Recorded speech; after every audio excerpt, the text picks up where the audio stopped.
So as I mentioned, we are going to have this online discussion, and I will focus on proteins which are available from animal sources. So first we will talk about eggs and egg cookery. So what are the different parameters we have to consider when we are using eggs as an ingredient in cooking different food products. So some of the functional roles which are associated with egg, and most of the roles are associated with the protein functionality. So emulsification, that means it will help in dissolution of a hydrophilic solvent with a hydrophobic solvent. So that is why in many salad dressings you will see we are using egg as an emulsifier. So it is the protein that is helping in emulsification. On the other side, we also have thickening agent, binding agent, and foaming agent. So they are also applicable with the egg protein. So we'll discuss that in more details. So let's talk a little bit about the nutritional value of the components which are present in egg.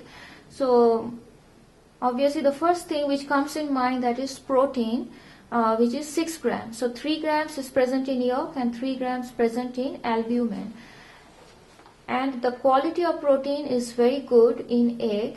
It's a complete protein. That means it has all the essential amino acids. The second ingredient, that is fat, all of it is present in the yolk, and on top of that it also has cholesterol.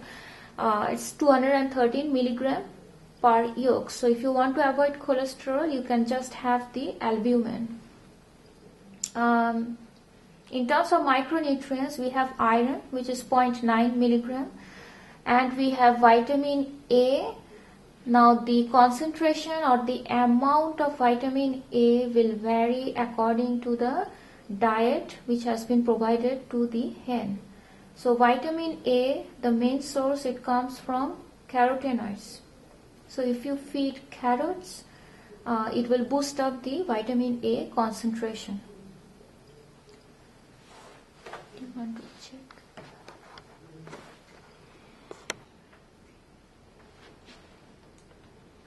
Alright, so let's talk more about the composition of eggs. So if we break down by weight, yolk is 30% of weight and albumin is 60%. So that is the major component, major share in terms of weight, whereas the egg shell, that is 10%, so very light. So if you break down, if I give you for a 50 grams egg, what is the breakdown for yolk, albumin and shell? It will be 15 grams for yolk, for albumin it is 30 grams, and for shell it is 5 grams.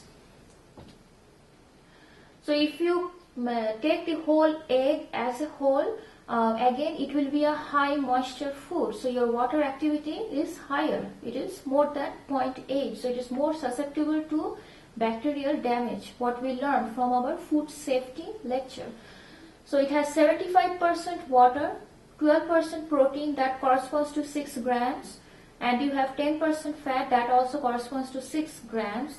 The only difference, the fat is present only in the yolk, whereas the protein is half and half. It is present half in the yolk, half in the albumin, and you have 1% each for carbohydrate and minerals. So this is the breakdown. If you separate eggs in two parts, albumin and yolk, so if you see the water composition in albumin, it is much higher compared to yolk. The only reason is in yolk you have fat which is hydrophobic, so it doesn't interact, it doesn't mix properly with the water, so it can only have a certain limited amount of water because the other part is being made up of with fat.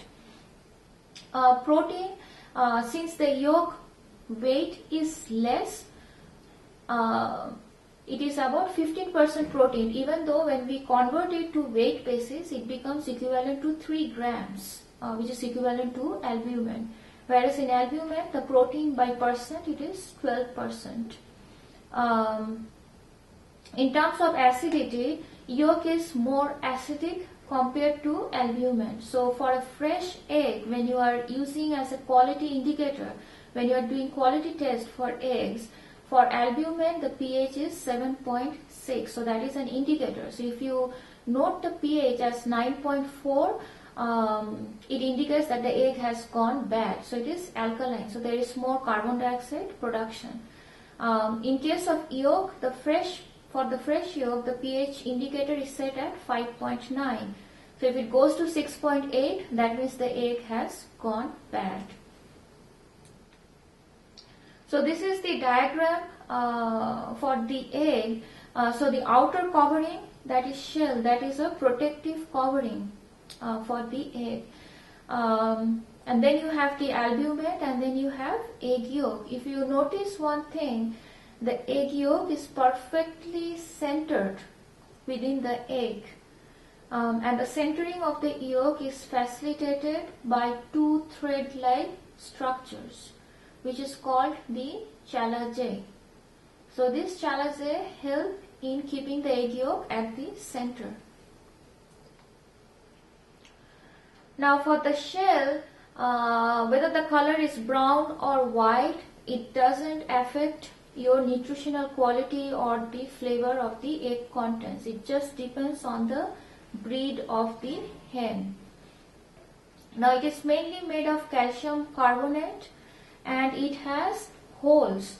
So why the holes are required? Because it allows a constant exchange of water and carbon dioxide. So that is how the humidity, the relative humidity is maintained. And you will see there is an outer and inner shell membrane. In between the membranes there is a air shell. So if you go back and if you see on the top, there is a slight space in between the albumin and the shell membrane. So that space is called the air cell, and that is also an indicator of the quality of eggs.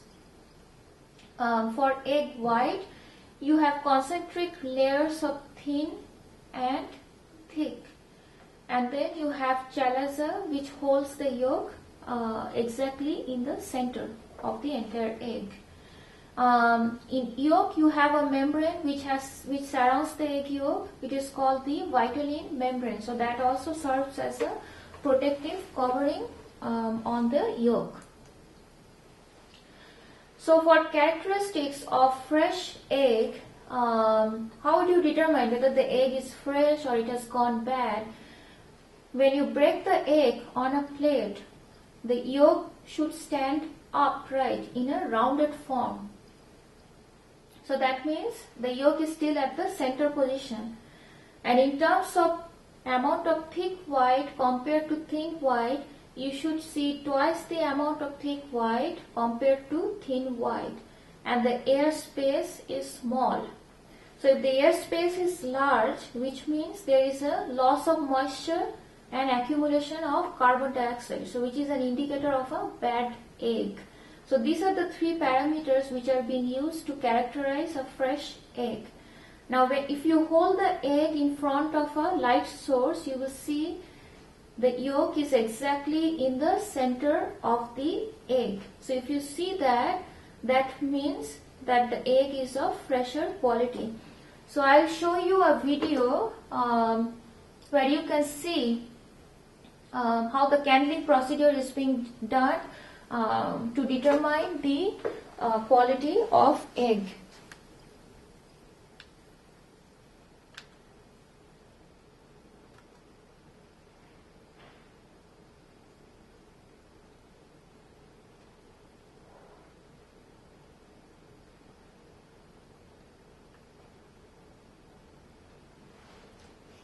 Okay, so it looks like I have to update it, and I will give you the link on the blackboard so you can see by yourself.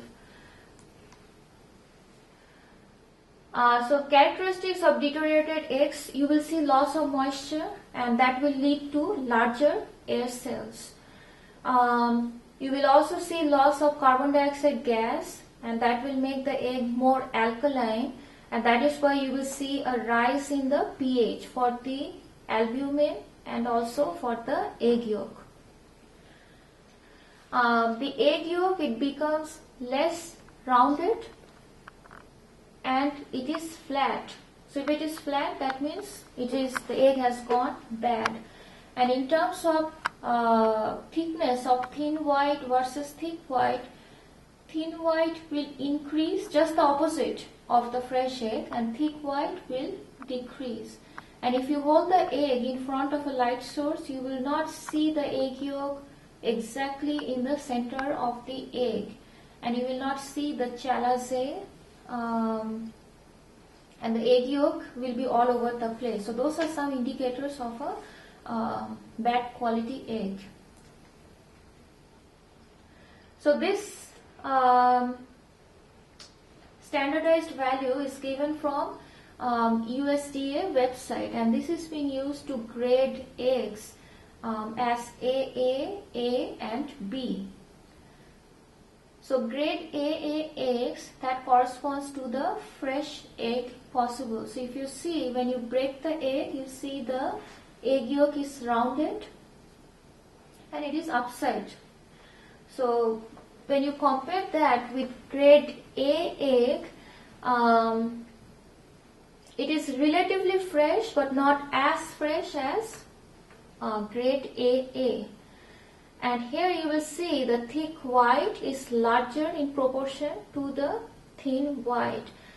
In terms of the height of the egg yolk, it fairly stands up. Whereas if you compare grade A to grade B, you will see the spreadability is much higher compared to grade A egg. And the egg yolk, it doesn't stand up high. So that indicates that the egg is on its way to go bad.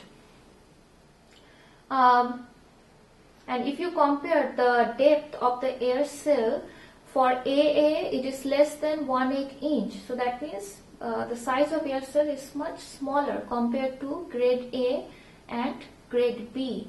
So for grade A it is less than 1/4 inch, and for grade B it is 1/4 to 3/4 inches. So these are the standardized numbers which are being generated by the USDA to help the inspectors, food inspectors who go to egg processing industries, just to make sure whether they are doing a good quality check on the eggs before selling it to the consumers.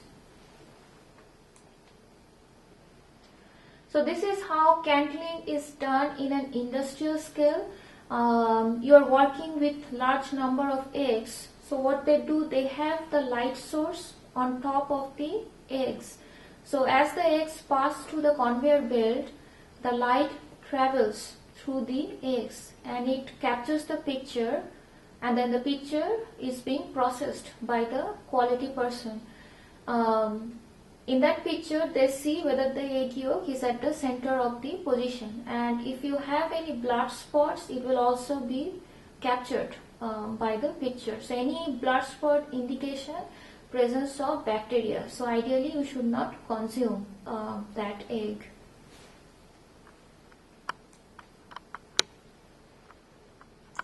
So grading quality, the grade AA and grade A, they are mostly sold at supermarkets. So they are considered as the best quality of the premium eggs.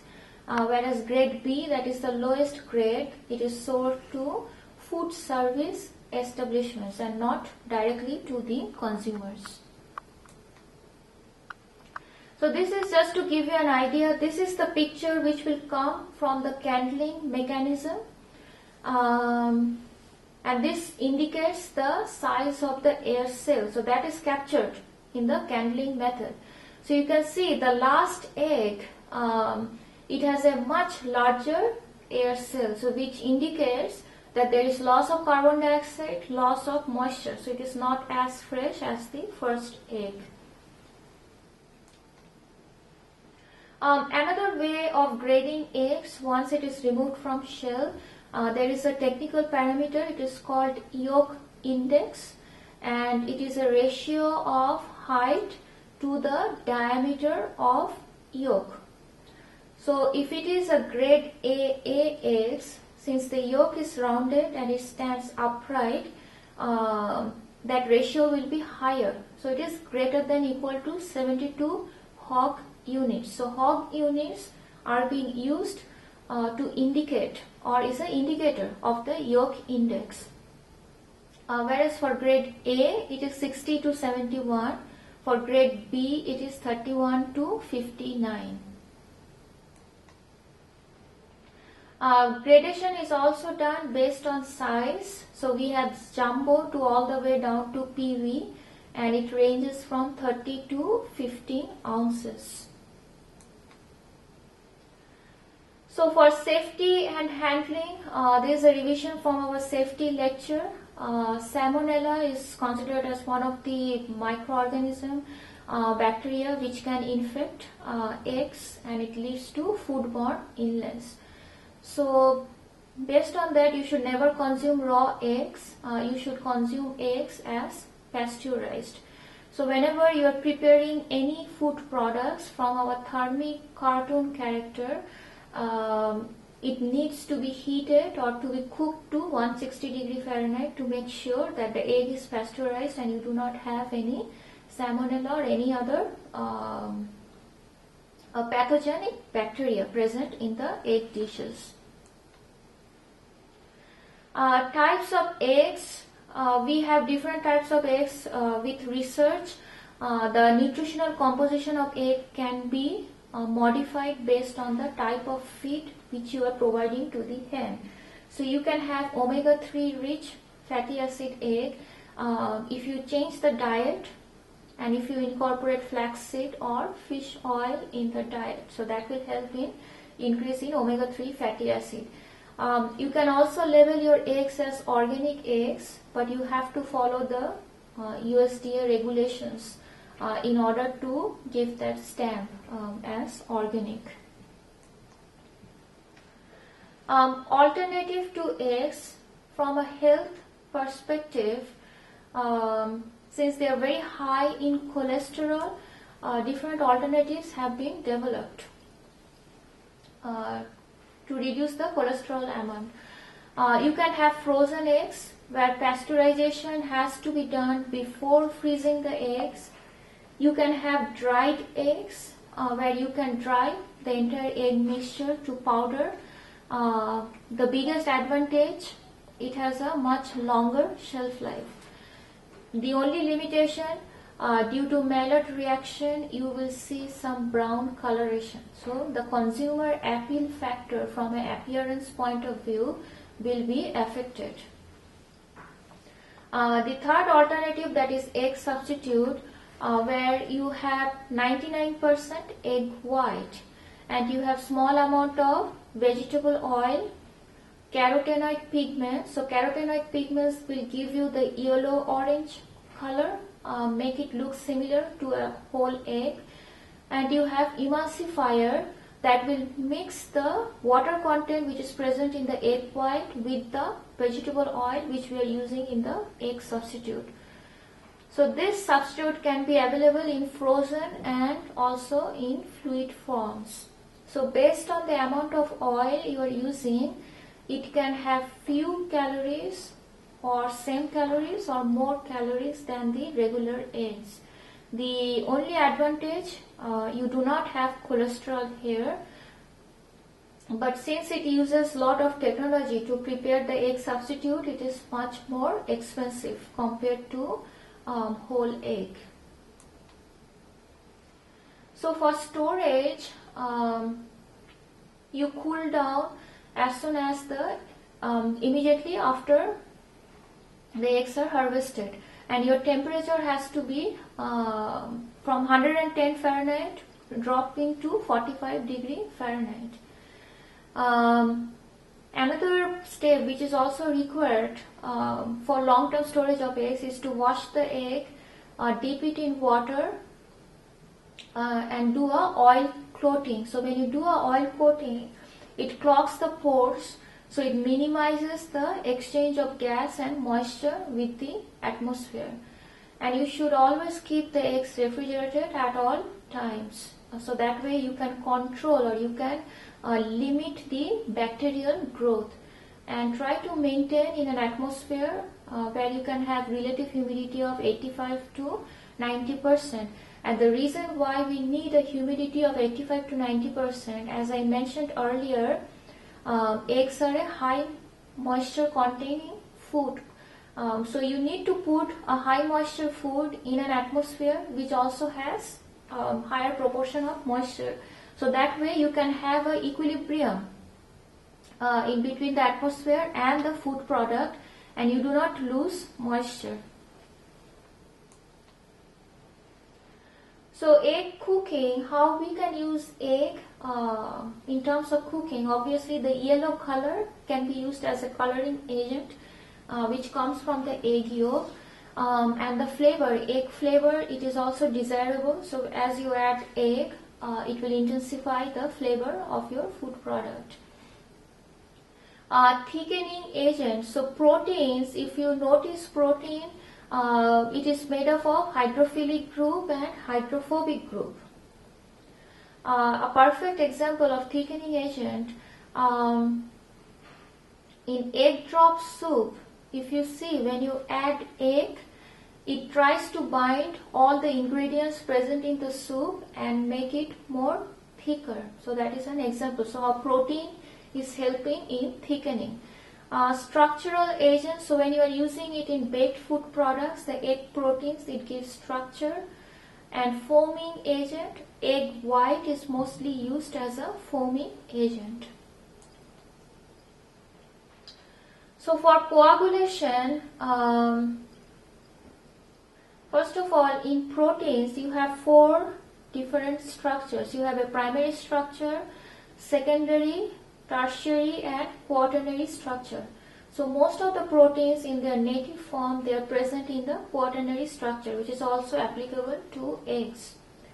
So when you heat egg proteins, the quaternary structure is destroyed and they come back to the primary structure.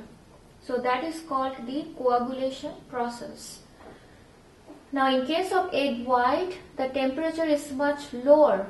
It is 140 to 149 degree Fahrenheit, whereas for egg yolk it is 149 to 158 degree Fahrenheit. Even though the proteins, they solidify, they coagulate at that temperature, you still need to heat the entire preparation of yolk and egg white to 160 degree Fahrenheit to kill the bacteria. So a practical example, if you are preparing omelette or scrambled eggs, you will see the egg white, it is solidifying faster compared to egg yolk. Egg yolk is solidifying at a later temperature because of the difference in the coagulation temperature.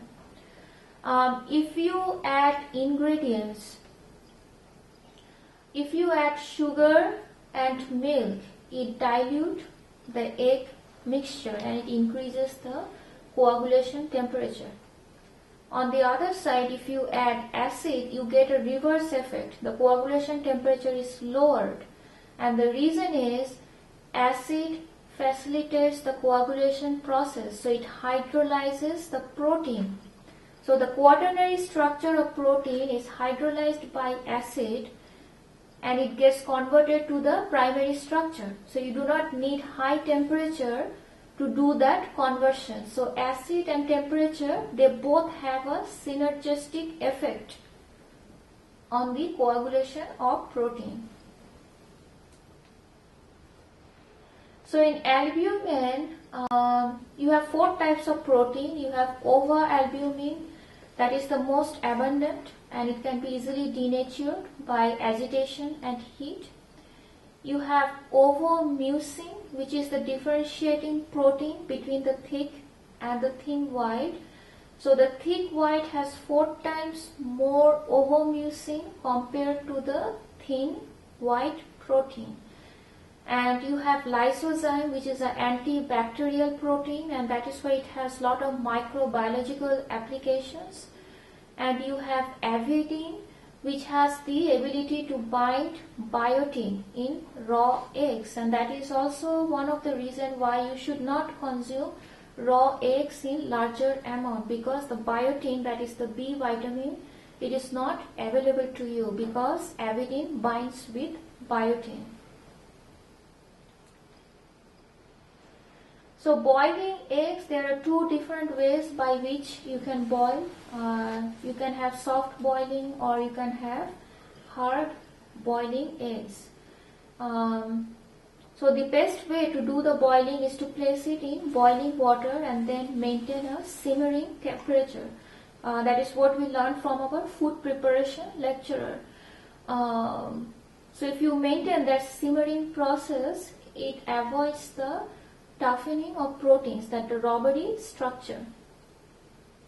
Now for soft cooked eggs, it takes 3 to 5 minutes. For hard cooked eggs, it takes 18 minutes. So once the eggs are boiled, you cool them immediately under running cold water. So when you do that, due to contraction and expansion, it is easy to remove the shell from the eggs. The other things which you should consider when you are removing the shell, if you are not sure about the quality or the expiration date of the eggs, if it is easy to peel, that means the pH is at 8.9, so it is an alkaline egg, so it is an indicative of poor quality. So after peeling, if you see the air space between the egg albumen and the shell, if it is large, that means it is not of good quality. So the air space should be small and the egg yolk should be nice and in the centered position. And you should not have no ferrous sulfide ring, that is the green coloration, that is also an indication of the alkaline pH. So egg foams, how can we use egg white protein to make egg foam? So there are 4 different steps. So in the first step, you will get a foamy characteristics. So you can add some ingredients like acid and sugar. So the more you agitate, you develop these soft peaks. So at that stage, it is found to be more ideal for folding in ingredients like flour. So if you are making some baked foods where egg foam is an ingredient, at the soft peak stage you should add ingredients. If you agitate further, the peak becomes much more stronger. So it is called stiff peak stage. And at that stage, it is ideal for preparation of meringue and chiffon cakes. And if you agitate beyond that point, the peaks, they become unstable and they fall apart. So it is called the dry peaks. So based on the type of food product you are preparing, you determine at what stage you are going to terminate your foaming process. So what are the different effects of added substances on the egg white foams?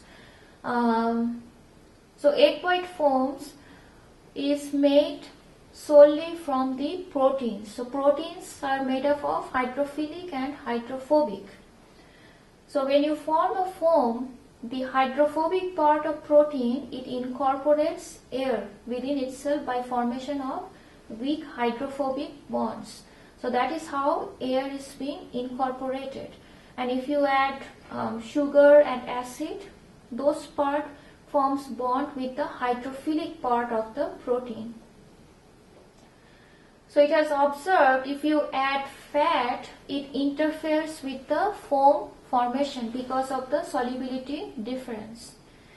If you add salt, it decreases the volume, but it increases the stability of the foams. And the reason why it decreases the volume, it interferes with the amount of air being entrapped within the foam.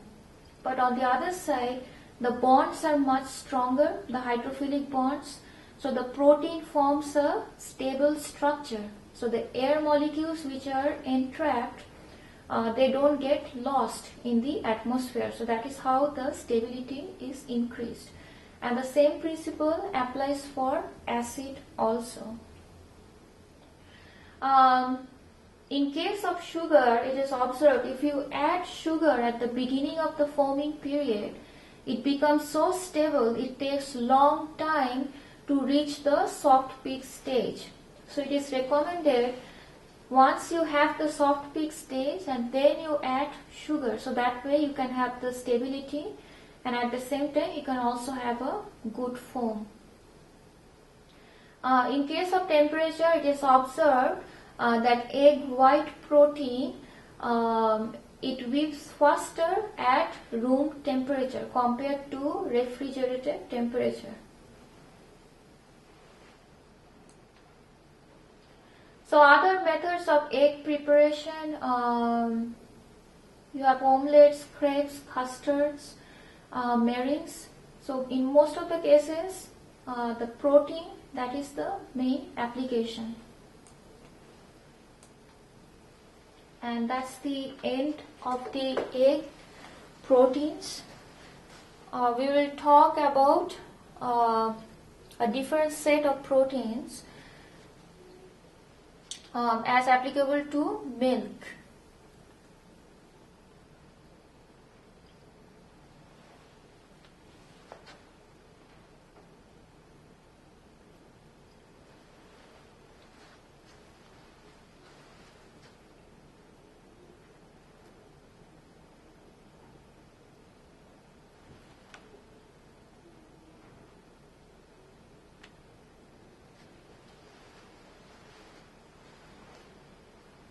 So milk and milk products, also same application of protein, and how we can make different types of products and what are the food preparation techniques or the food safety techniques as applicable to the proteins.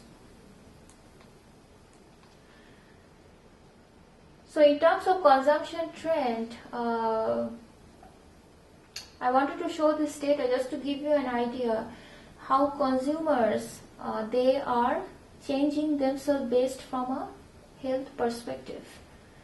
So overall milk consumption has declined since 1970.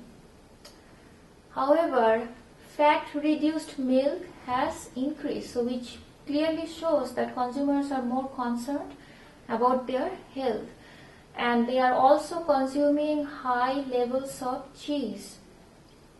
So one of the reasons in cheese, since it is a fermented product, you do not have lactose. Lactose breaks down to lactic acid.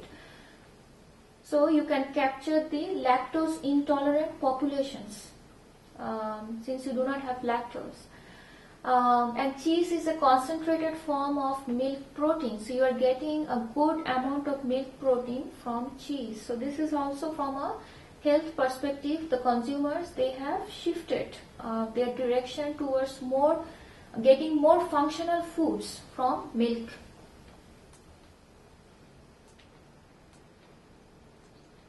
So nutritive value, according to 2005 dietary guidelines, it is recommended that you have 3 cups of milk. It is a main source of calcium. Again, the protein quality is like egg protein. It is a very good quality protein, complete protein. It has all the 9 essential amino acids.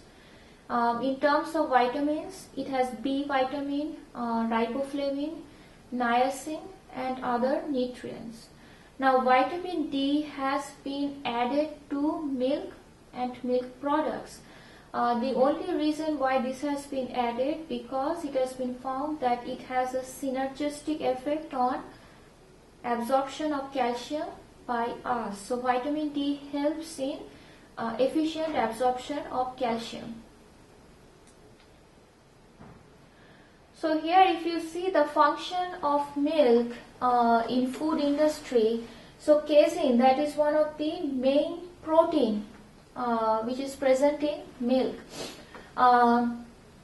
So you can extract casein either by acid, that is you are causing acid hydrolysis of the protein, or by precipitation by enzyme.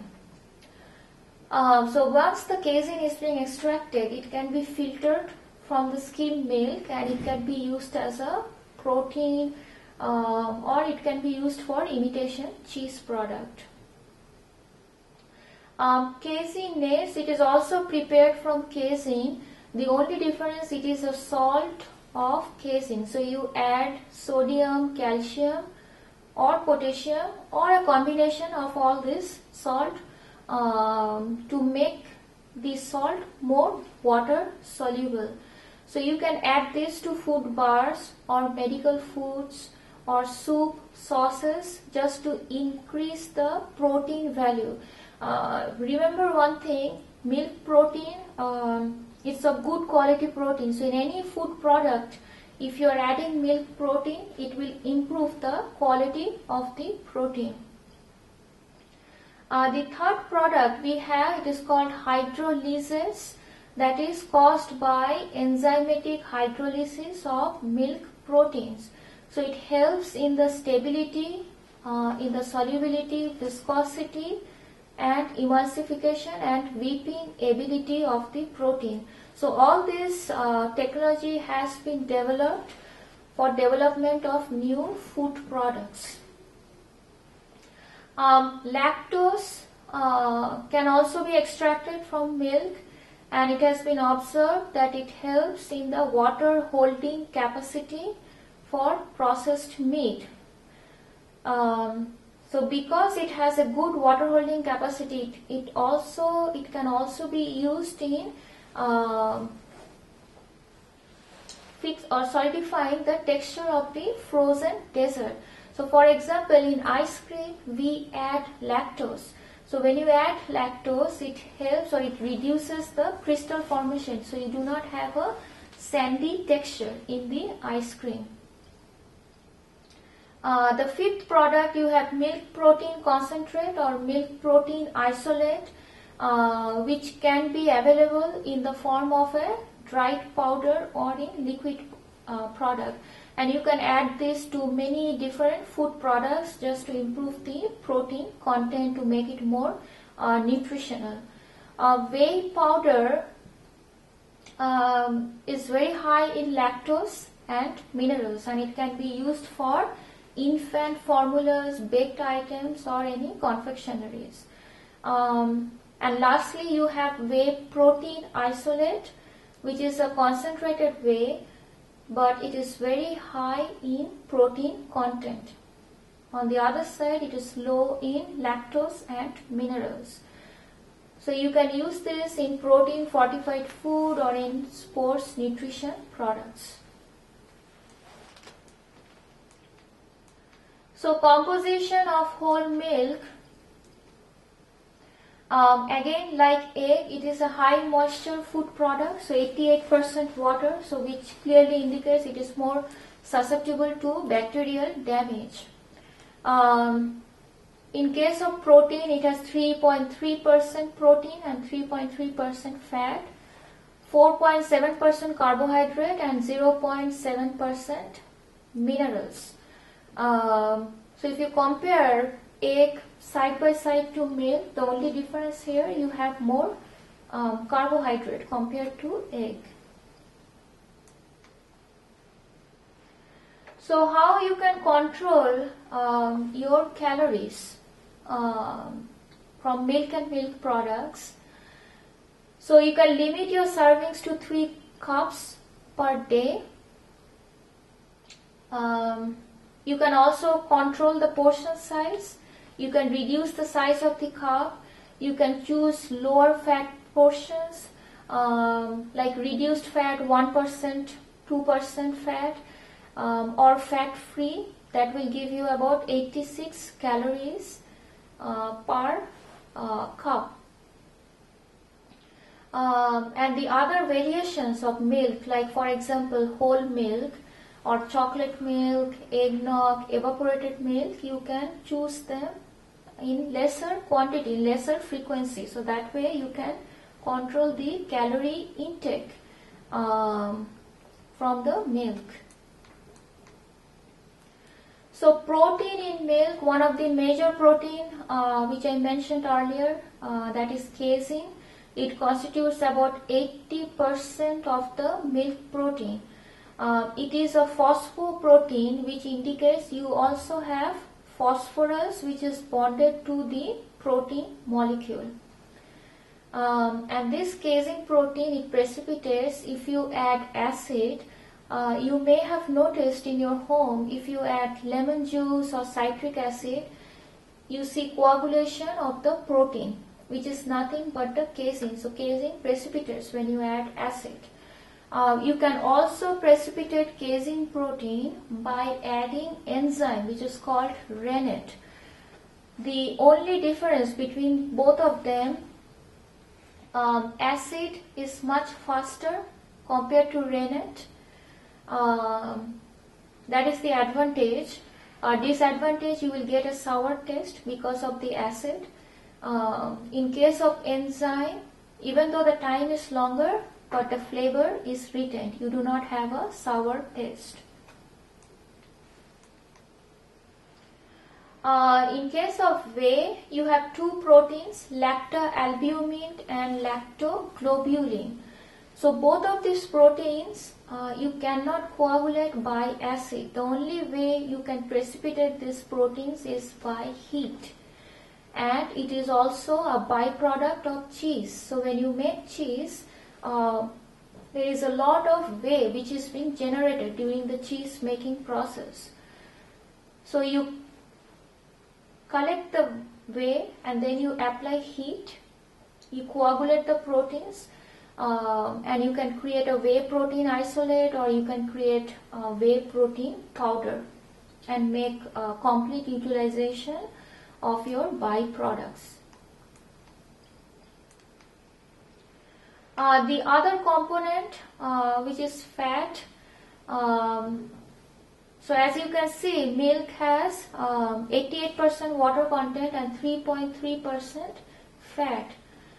So in this case, we call milk as an emulsion because we do not see separation of fat from the water layer. We see a homogeneous mixture. So this emulsion is called as the fat droplets which are immersed in the hydrophilic medium, which is water. So it is oil in water emulsion. So this fat in milk, it is also called as milk fat, butter fat, or also called as cream. So in terms of composition, they are mainly made up of triglycerides, which means you have three fatty acid molecules which are bonded to the glycerol backbone. You also have phosphorus, which is bonded to the lipid molecule, and that is why it is called phospholipid.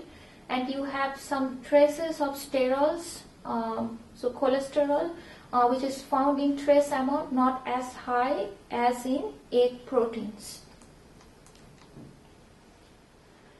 So in case of carbohydrate, we have lactose, which is a disaccharide.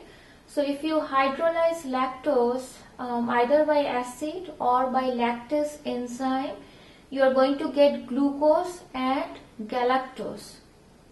So a hydrolyzed milk product is much sweeter compared to unhydrolyzed milk. The only reason is glucose is sweeter compared to lactose. And out of the common sugars, lactose is the least soluble. So that is one of the reasons when you reconstitute milk powder in water, you will see there are some particles which are not in the solution because of the solubility issues of the lactose.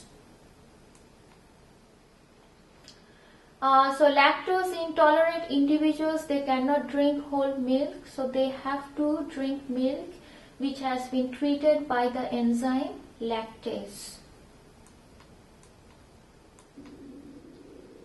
So minerals and vitamins, in case of minerals you have calcium, phosphorus which comes from the proteins and also from the lipids, you have magnesium, sodium.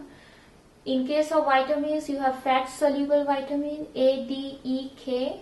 Wherever you are removing the fat from the milk and making it as low fat milk, you have to fortify that milk with vitamin A. So you have similar composition like the whole milk. You also have water soluble vitamins where the milk is fortified with vitamin D.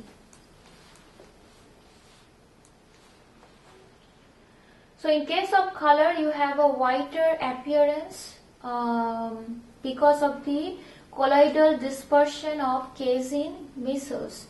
So since it is dispersed in the form of a colloid, the light gets refracted and it gives you a whiter appearance, despite the fact you have yellow pigments like carotenes and riboflavin. In case in liquid way you see a greenish yellow fluorescent color, the only reason is because of the presence of the riboflavin you get that color, and you do not have casein missiles in liquid way that will cause a refraction of the light. So it becomes much more yellowish in color compared to whole milk. So flavor, it is slightly sweet because of the presence of lactose. Heat processing, it does not have a prominent effect on the flavor, and it is observed when you store pasteurized milk, it disappears. So it is not a long-lasting effect.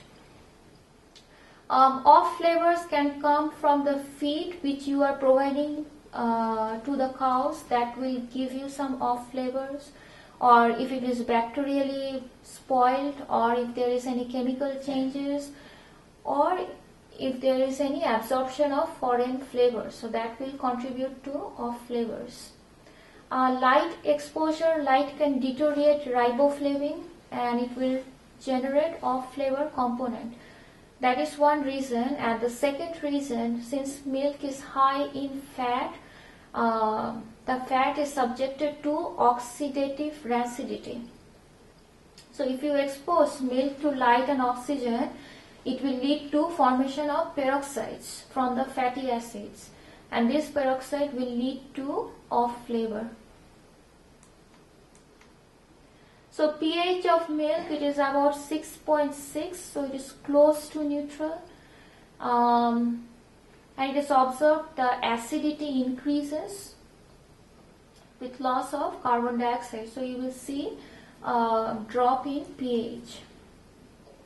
The other reason, if there is any bacterial infection,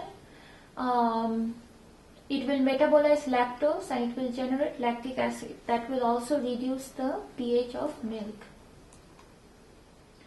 So sanitation and grading, grade A, that is a good quality milk which has been pasteurized, and the grading is determined by the sanitation code.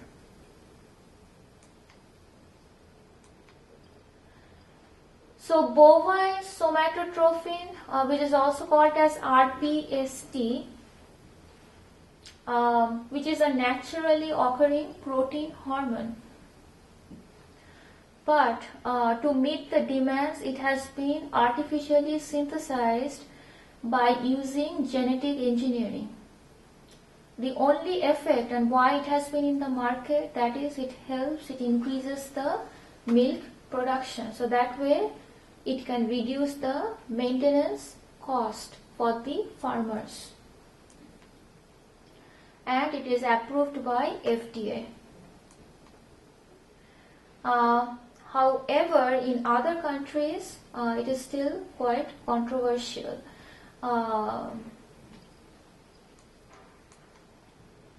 So pasteurization of milk, as I mentioned, milk is a high moisture food product.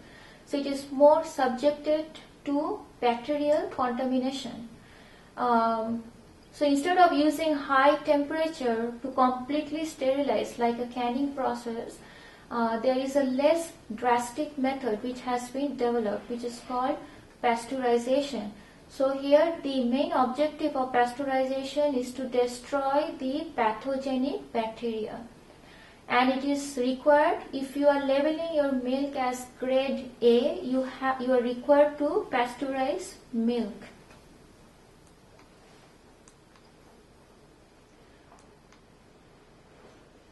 So purchasing milk, there are different forms of pasteurization. We have ultra pasteurization, where you are using higher temperature greater than equal to 280 degree Fahrenheit for 2 seconds. So even though the time exposure is little, but that high temperature is required to kill all the microorganisms. Now we also have ultra pasteurization, which is combined with sterile packaging procedures. So it is called an aseptic way of packaging milk products. So that means the package is being sterilized separately and milk has been ultra pasteurized separately, and then it is being filled into the package. So in this case there is more coverage, a greater amount of bacteria is being killed, and the shelf life is being extended much more compared to pasteurized milk. And you can store this milk without refrigeration for up to 2 months. Another technology which is in wide use in food industry, it is called homogenization. So in homogenization, and why this has been developed, in earlier days it has been observed there was no sophisticated pasteurization technology. So consumers or food industry, they used to boil milk for a certain period of time to make sure that the milk is pasteurized. But during this process, during the boiling process, they saw that the fat globules, which are lighter, they move up to the surface and they form a layer of cream on the top of the surface. And when that happens, it acts like a mini pressure cooker. So the pressure it generates within the milk, and at one point it just bursts open and you get the milk splitted all over the place. So to avoid that, now the reason why that cream layer is being formed, the size of the fat globules in natural milk products, they are much larger. When you apply heat, they combine with each other and they form a larger fat globule, and that leads to the formation of the cream layer. So to avoid that, homogenization has been developed. So in homogenization, the main principle is to break the large fat globules to smaller particles. So how do you do that? You put the milk, you allow the milk to pass through a fine orifice. So as the milk is being forced to the fine orifice due to high pressure and high velocity, the fat globules, they break down to smaller particles. So when they break down to smaller particles, they have lesser tendency of combining with each other and to form the cream layer. So that is one of the big advantage in case of homogenization. The other advantage is, because you are increasing the dispersion of fat, fat is more uniformly distributed, you have a rich flavor, the viscosity is increased, and it appears much more whiter in color compared to raw milk. Because of the dispersion effect, the light gets refracted. So fortification, 2 vitamins are being fortified. So vitamin D has been added to milk synthetically to help in the absorption of calcium. And for fat reduced milk, they are being fortified with vitamin A. Since vitamin A is fat soluble, it gets lost with the removal of the cream portion or the removal of the fat portion. So type of milk. So in case of milk, you can vary the fat content. So since you can vary the fat content, they are being graded into different categories. So you have whole milk, which has 3.25%. You have reduced fat milk, which can be from 0 to 2%. So 2%, 1% and 0%. You can add different flavors like chocolate, and you can make a flavored milk. There are other imitation milk products which are plant based. advantage to this type of milk products, you do not have lactose. So you can give this to lactose intolerant individuals like soy milk, rice milk. But in terms of nutritional content, they are much less compared to original milk. The reason is soy milk and rice milk, the protein quality is not of good quality like the whole milk. So you should not give them to infants unless it is absolutely necessary. In case of rice milk, in some cases it has been found that gluten has been observed in rice milk. So if you are a gluten intolerant individual, you cannot consume rice milk. Other forms of milk where you are manipulating the water content, so you can have evaporated milk where 60% of the water is being removed. You can also have sweetened condensed milk. So in this case you are adding in sugar. So 15% sugar is added. So that is why it is sweet compared to evaporated milk. And it is concentrated to 1/3 the volume of the evaporated milk. So it is much thicker. It has got less moisture. It has got more sugar. So in terms of shelf life, it will have a greater shelf life compared to evaporated milk because it has less moisture and it has sugar which will act as a preservative. So dry milk, where you reduce the water content, you can dry milk from whole milk, or you can have low fat dry milk powder. You can also have dried buttermilk, and in case of non-fat dry milk powder, you have regular or you have instant. So instant and regular, the only difference will be the solubility. So in instant it will be immediately soluble, whereas in regular it will not be soluble when you add water to 100%.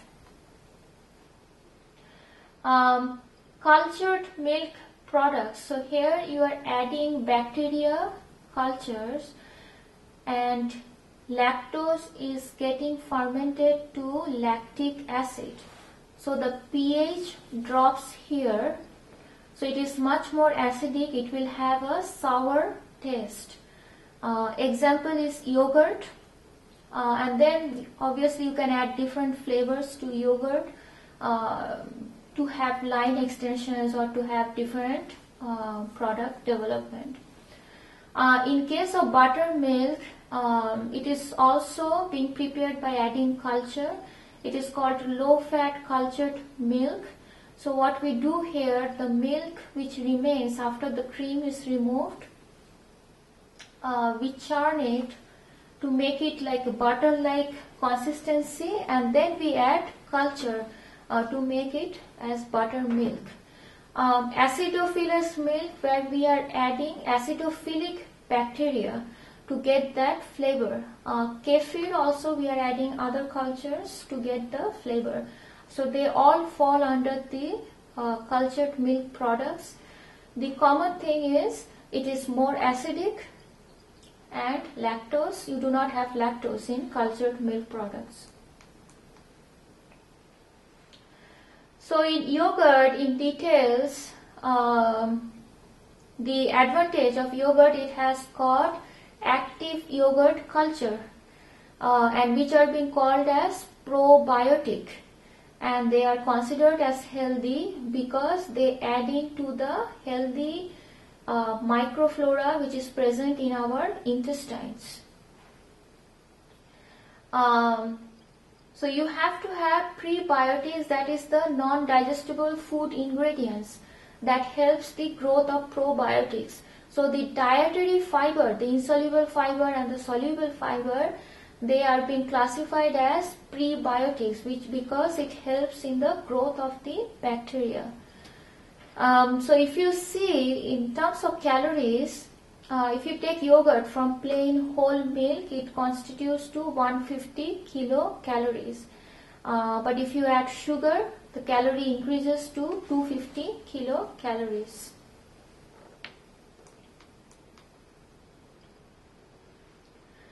So in acidophilus milk, it is slightly sweeter because of the presence of glucose, which comes from the lactose. In kefir milk, based on the type of culture we add in the milk, there is formation of carbon dioxide, and that leads to the formation of the bubbly or fizzling nature of the milk product, and you have a strong tangy taste in kefir milk product. In terms of calories, it is higher, 250 kilocalories, and it has about 4.5 grams of fat. In case of sour cream, we have standard of identity.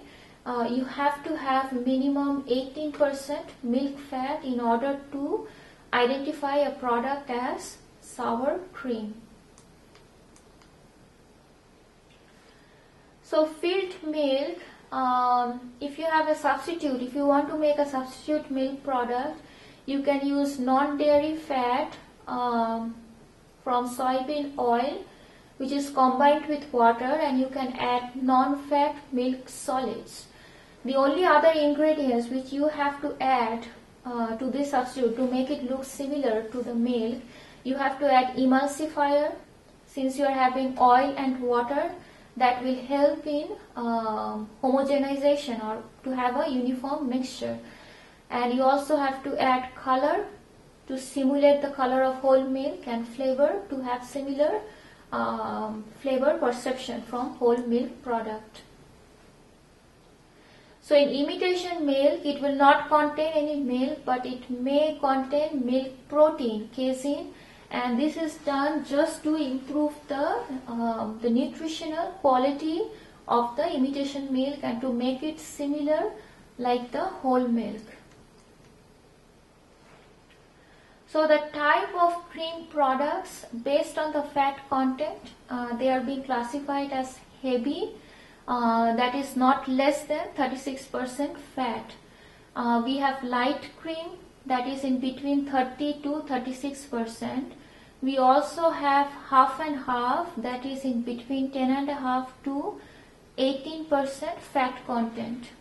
Now if your objective is to use the cream for whipping purpose, your fat content has to be as high as 30% or more, which means that you can use light cream and heavy cream to whip your product or to incorporate more air particles. Other examples, sour cream.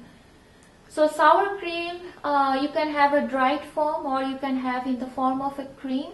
The only difference in sour cream, the minimum fat content has to be 15%. Non-dairy products, whipped topping, coffee whiteners, they may contain casein or whey, but they also fall under the category of cream. So application of heat in food preparation as it applies to milk and milk products. When you apply heat, obviously all the proteins, as I mentioned, they have a coagulation temperature. So when that temperature is reached, proteins will start to coagulate and it will form precipitate. So if it precipitates, calcium is bonded to casein protein. So if the protein precipitates, there will be less dispersion or less uniformity in the distribution of calcium. In terms of fat, as I mentioned earlier, since it is lighter, it will combine with each other to form a layer of cream. So that is the effect of temperature. So you can get film production from the combination or coalescence of the fat globules, or you can have flames around the pot, around the container which you are using to heat your milk, and that flame is mainly constituted of the coagulated proteins. The other type of reaction which takes place, it is called the Maillard-Browning reaction, where the reducing sugar that is lactose, will react with the amino acids which is present in protein, that is casein or the whey proteins, and you will get Maillard browning reaction. So that is why highly heated milk appears brown in color compared to whole milk. So coagulation, in case of casein, it is more susceptible by acid coagulation, and the isoelectric point, that is the point at which the entire casein protein precipitates, it is at the pH of 4.6. So when you add acid, if you attain that pH of 4.6, you will get proteins coagulated. In case of enzyme coagulation, the optimum temperature required is 40 to 42 degrees Celsius. Only at that temperature, enzyme will cause hydrolysis of protein, and that will lead to coagulation of the protein.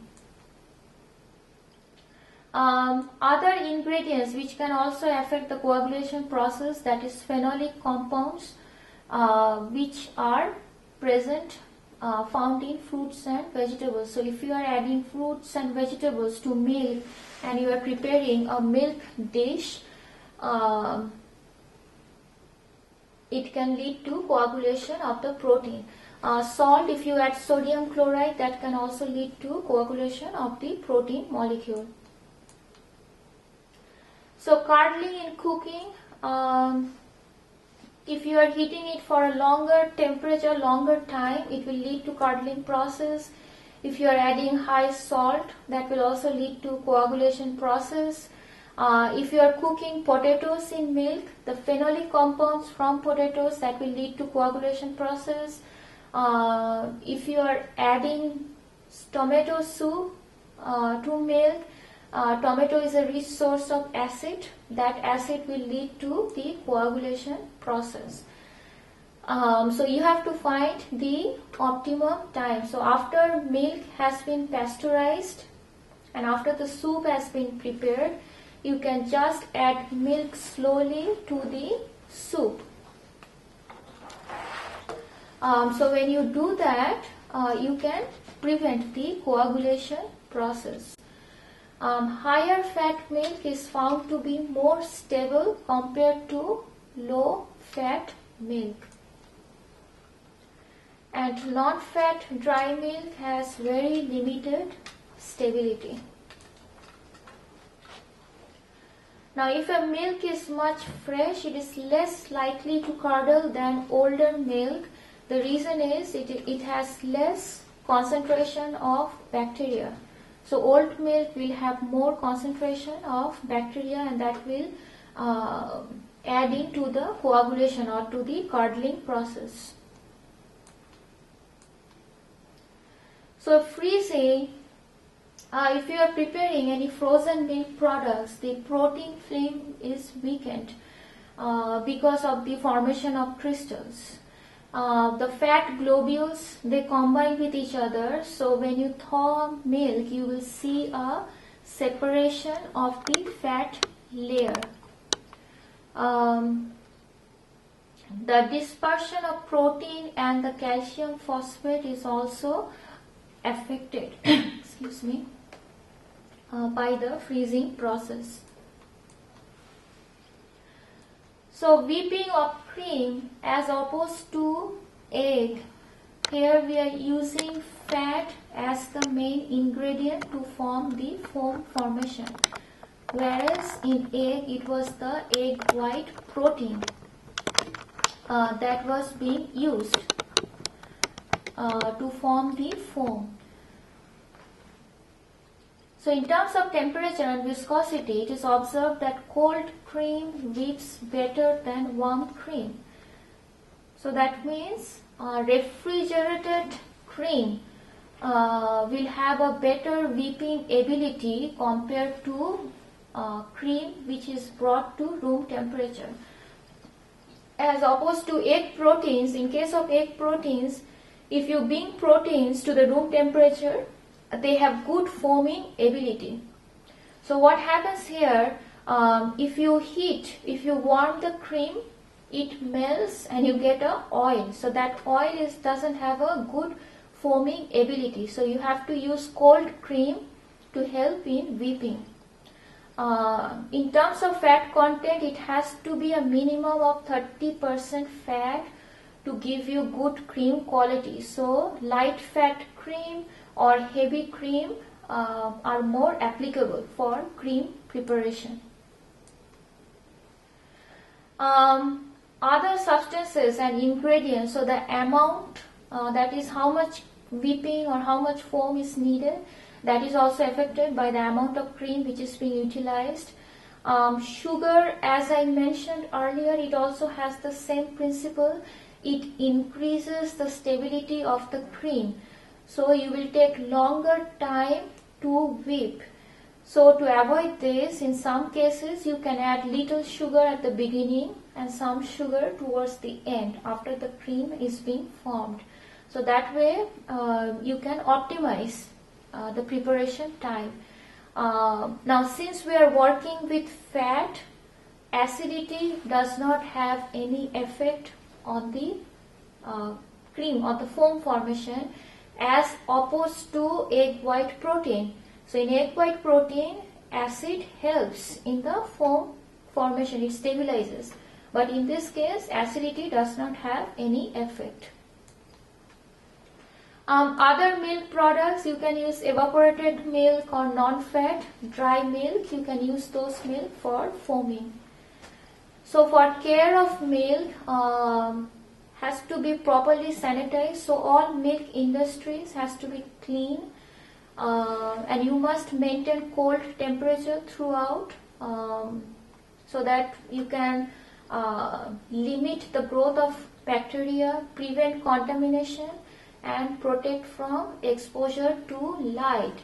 So riboflavin is very light sensitive, so you do not want to destroy that vitamin by packing milk or exposing milk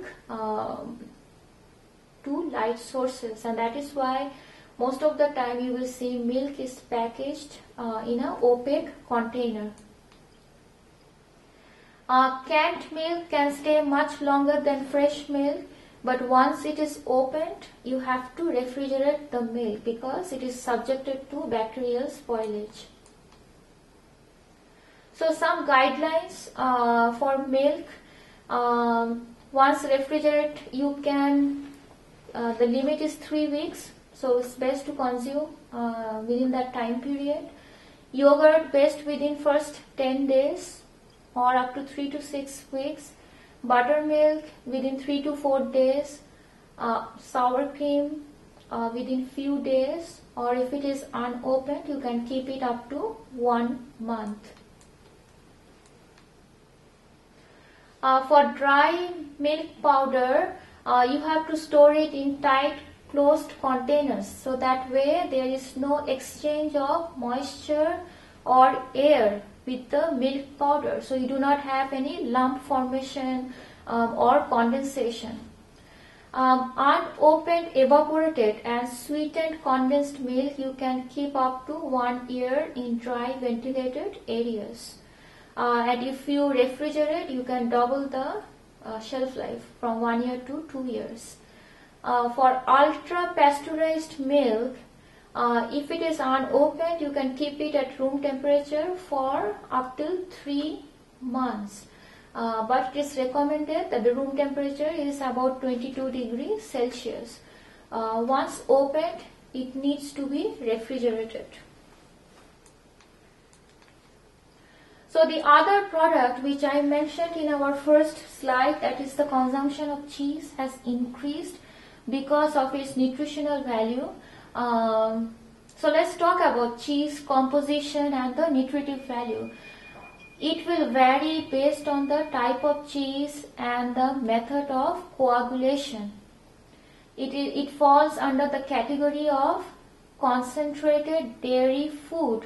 So if you see, 1 pound of cheese may contain equivalent amounts of protein and fat which is available in 1 gallon of milk. So it is very rich in terms of nutrition. So it's very high in protein, calcium, phosphorus, vitamin A and sodium. So how do we manufacture cheese?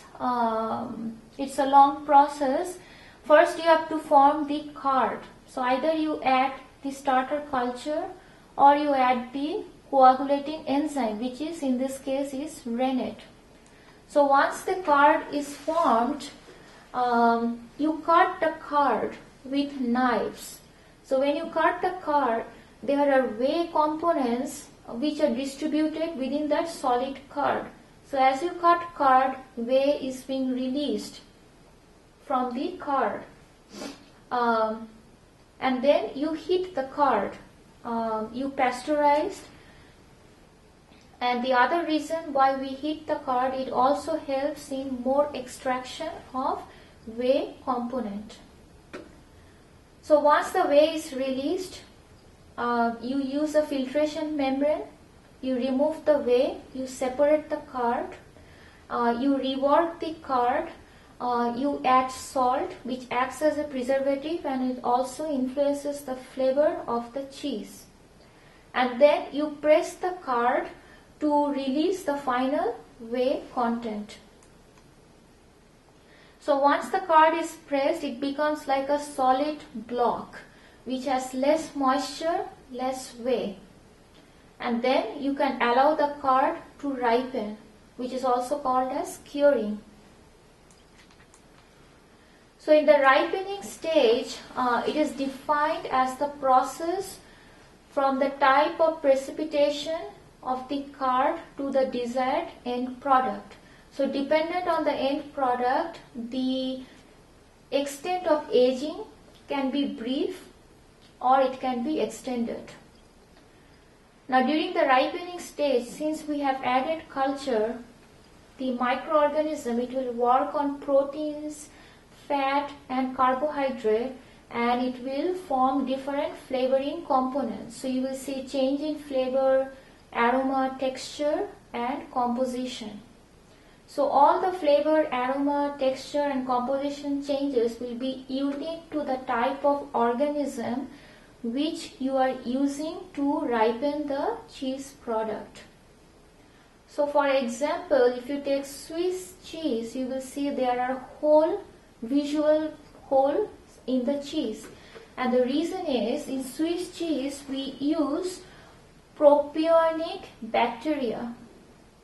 So that bacteria generates carbon dioxide, and the carbon dioxide are entrapped within holes. Now as you age for a certain period of time, the carbon dioxide gas, it escapes and the holes open up. So that is why you see the boundary, you see the outline of the holes. And you do not have lactose. Lactose gets converted to other components. It can be glucose or it can be lactic acid.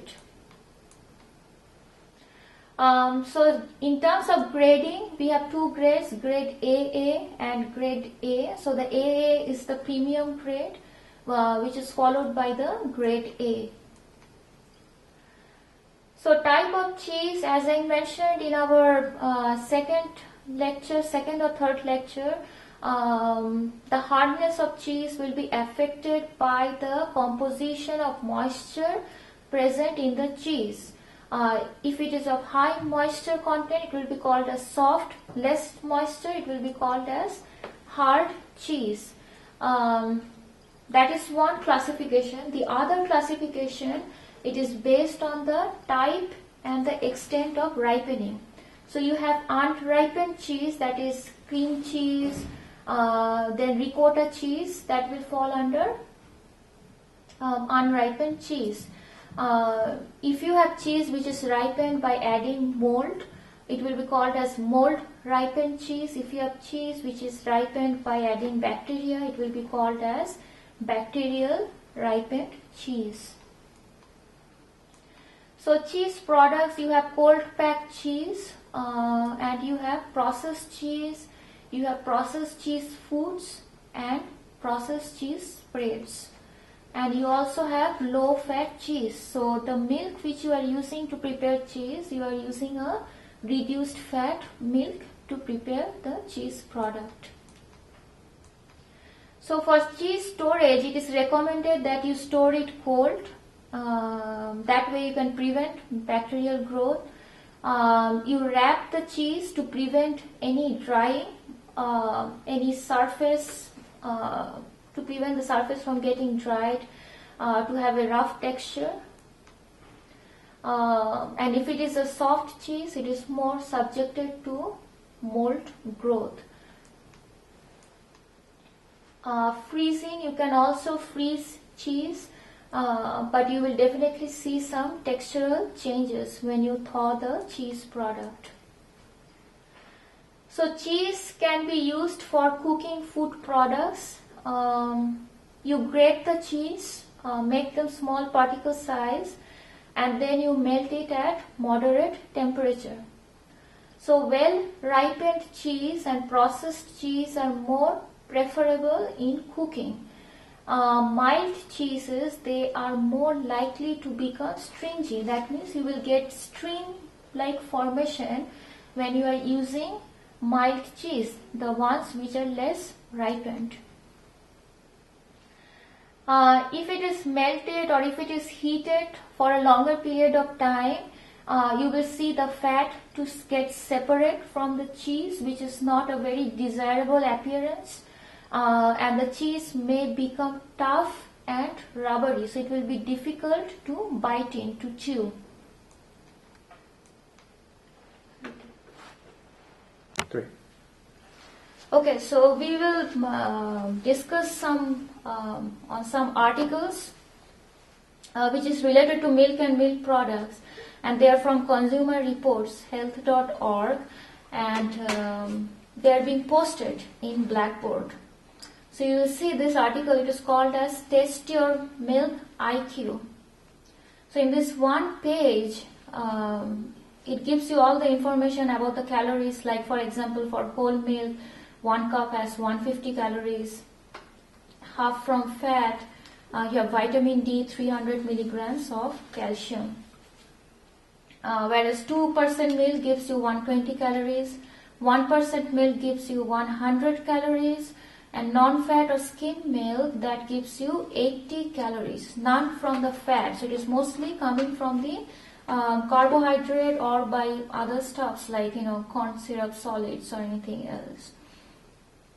The other thing which I want to draw your attention, so the recombinant bovine growth hormone which we talked, so here by the latest statistics, it is being seen like the milk production, it increases by 10%, which is quite a lot. But even though it is still controversial, because there are farmers have observed that cows have become more unhealthy when they are being injected by this hormone. The other amino acid, tryptophan, which it's a myth that if you drink milk, it gives you better sleep. It helps in sleep promotion activity. But whether there is enough in a glass of milk, that is yet to be confirmed.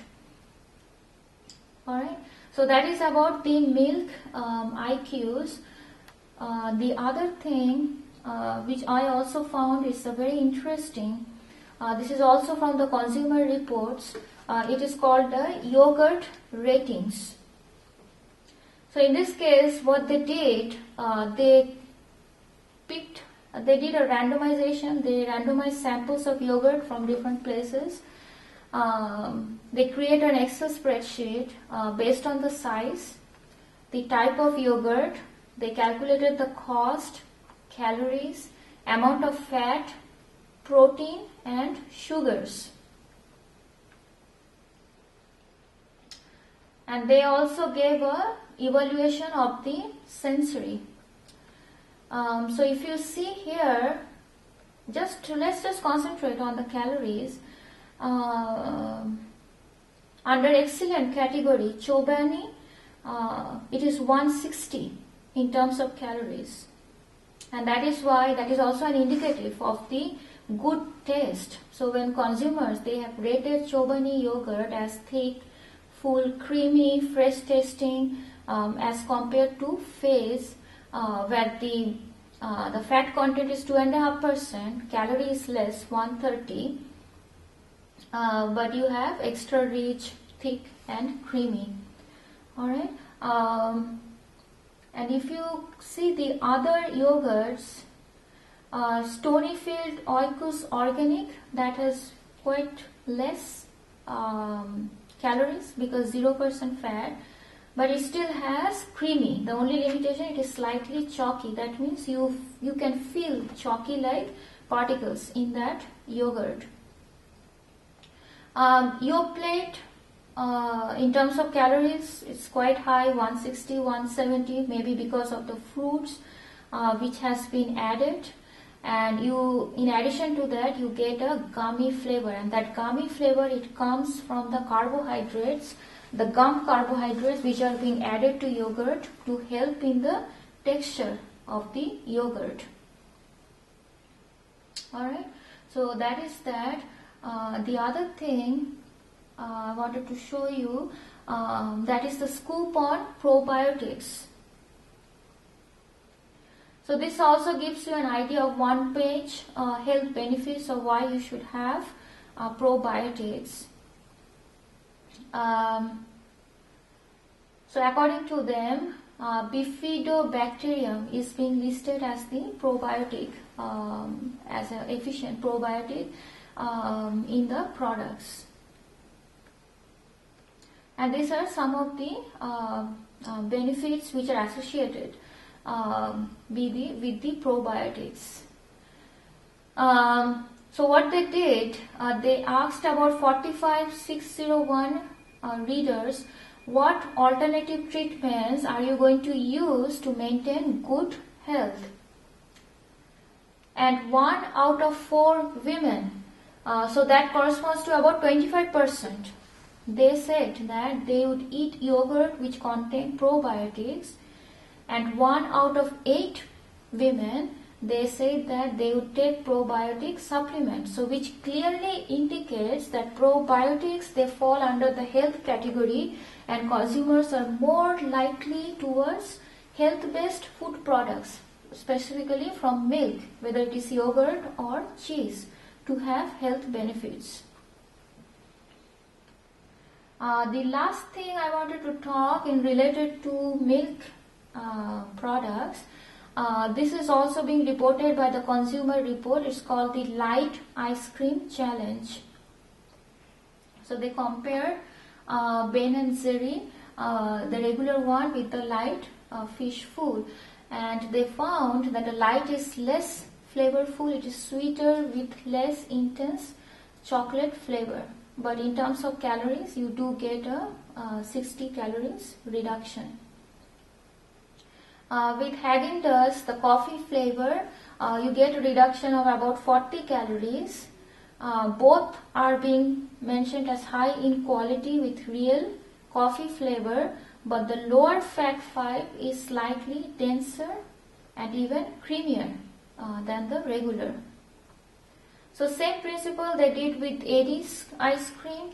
So light, they found, is more airy and gummy, so they incorporated more air and they used carbohydrate gums to simulate the structure of fat. And for bears also, they found the light is sweeter and it tastes more buttery. So just wanted to give you an idea, if you manipulate the fat content, how the texture and the body of the ice cream is being affected. So with that, let's move on to our next, the third chapter.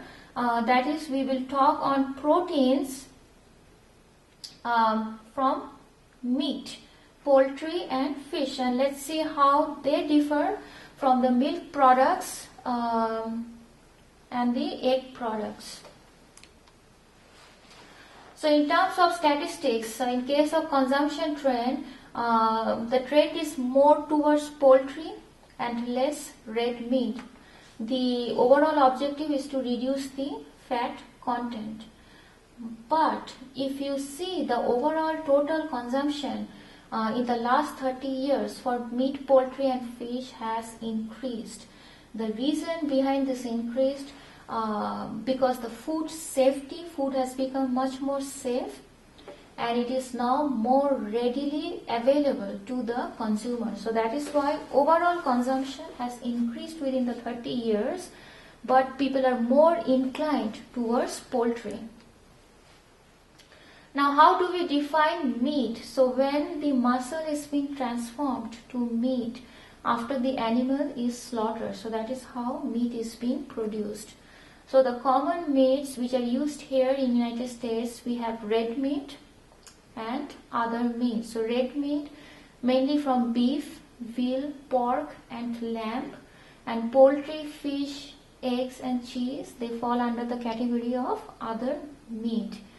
The characteristic, the textural characteristics or the flavor characteristics, it will vary with the age of meat. So as the animals age, the color becomes darker, so the intensity of the redness will increase and the flavor becomes more intense. So that is the advantage. On the disadvantage, aged animals, the meat from the aged animals, they are more tough because the connective tissue is well formed. So it's very difficult to bite in, to chew the process, or you may need more cooking time. So this is just a classification based on age, how the animals are being classified. So in case of cattle, if it is less than 8 weeks, it is veal. 5 to 12 months is called as pork. And if you see the color, so veal compared to beef, beef is much brighter red in color and it is much more flavorful compared to veal. Same thing applies for sheep. In case of mutton, it is more flavorful and is deeper red in color. So composition again is similar in terms of water. You have 75% water content. So again it is a high moisture food product, so subjected to bacterial spoilage. Protein is much higher here in meat compared to milk and eggs. So you have 20% protein and the rest you have 5% fat, carbohydrate and minerals. And it is found to be a good source of B vitamins and minerals like iron, zinc, selenium, phosphorus. It is also a source of fat and cholesterol, but the amount of fat, it will vary with the cut of meat. So for example, the locomotive parts will have less fat. So how you choose, you can control your fat intake. So composition and structure of meat, it is made up of muscle, connective tissue, fatty tissues, bone and pigments. So muscle fibers, they are like long threads. So you have a group of threads which are being tied at both ends. So they are bundled together, and that thread-like structure is surrounded by sarcolemma. So that protects the muscle threads from any damage. Inside the muscle cells, you have myofibrils, which is surrounded by sarcoplasm. So it has similar consistency like cytoplasm in animal cell and plant cells. Inside myofibrils, you have two types of protein. One protein is from thin filaments and one of them from thick filaments. And the thinner ones are called as myosin and the thick ones are called as actin. So during the contraction and relaxation process, it is a play of the myosin and actin proteins. So when the muscle contracts, the thick and the thin filaments, they slide together and the space is reduced and it forms another protein which is called actomyosin.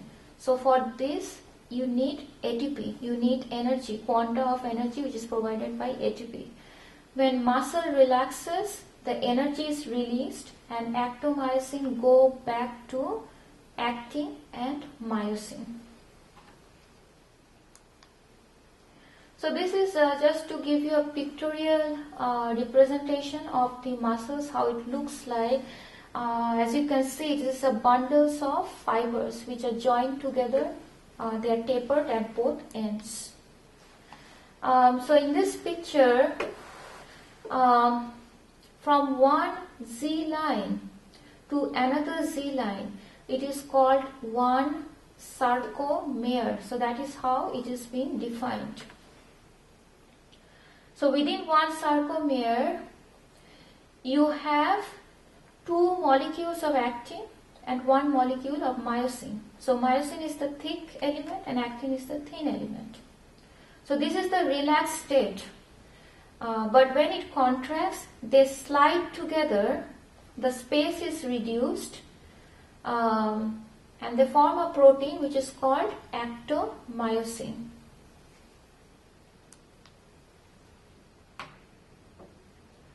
So connective tissue, it is needed to bind the muscle cells together. So there are three kinds of connective tissues. We have collagen, elastin and reticulin. So the characteristics, collagen is white in color. It is the toughest connective tissue, and collagen is more fully formed as the animal ages, and that is why the meat is very tough from aged animals. So it is not at all elastic. So you have less stretchable properties. But when you add water to collagen, it forms a gel-like network and it is called gelatin, which has different applications. Elastin, which is yellow in color, it is elastic, less tough than collagen, but you cannot soften, you cannot tenderize elastin by applying heat, unlike collagen. So in case of elastin, you have to cut into smaller pieces. So that is the only way by which you can tenderize the elastin protein. Type of fat also varies with the type of animal. It is seen that in case of beef and mutton, they have more brittle fat, and the reason is because they have higher percentage of saturated fatty acid. So the fat becomes solid. It's a small carbon chain fatty acid. Whereas the softer fats, you have higher percentage of unsaturated fatty acids. Like for example, bacon fat would be an example of softer fat. Now fat can be yellow in color because of the age or the type of feed which is provided to the animal. So if you add more carrots, that will contribute to the yellow color of the fat. So marbling, that is a technology, it has been discovered, and the reason why it has been discovered, because there are some benefits associated to the marbling. As I mentioned, the meat which is prepared from muscle, it is made up of, majority of it is made up of collagen, and which is very tough. So you have to apply heat and water to soften the collagen. So it has observed, if you allow fat to migrate within the muscles, it helps in the tenderization process, because fat melts, it becomes oil, and each layer of protein, it can easily slide against another layer of protein.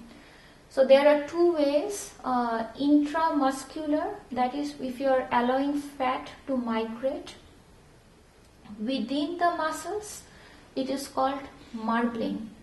If you allow fat to migrate in between the muscles, it is called intermuscular fat.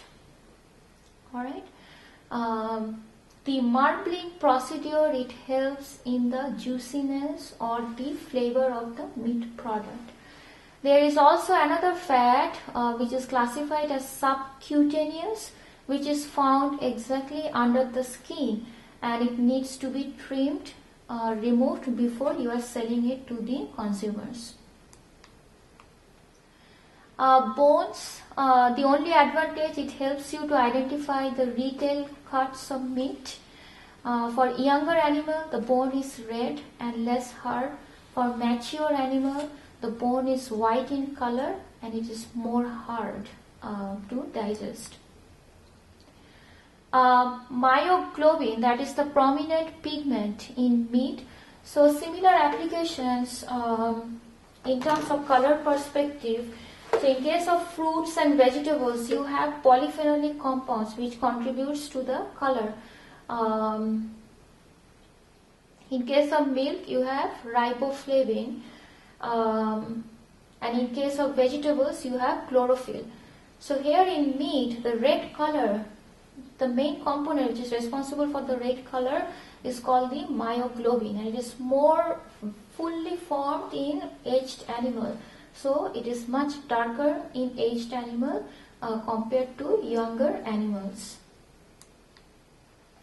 So we have different forms of the myoglobin. If you allow the meat to get exposed to oxygen, it will form oxymyoglobin and you will get bright cherry red in color.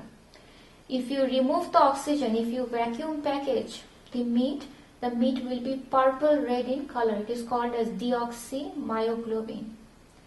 Another form of myoglobin, it is called metmyoglobin. It is brown in color and it is formed after a period of exposure to oxygen.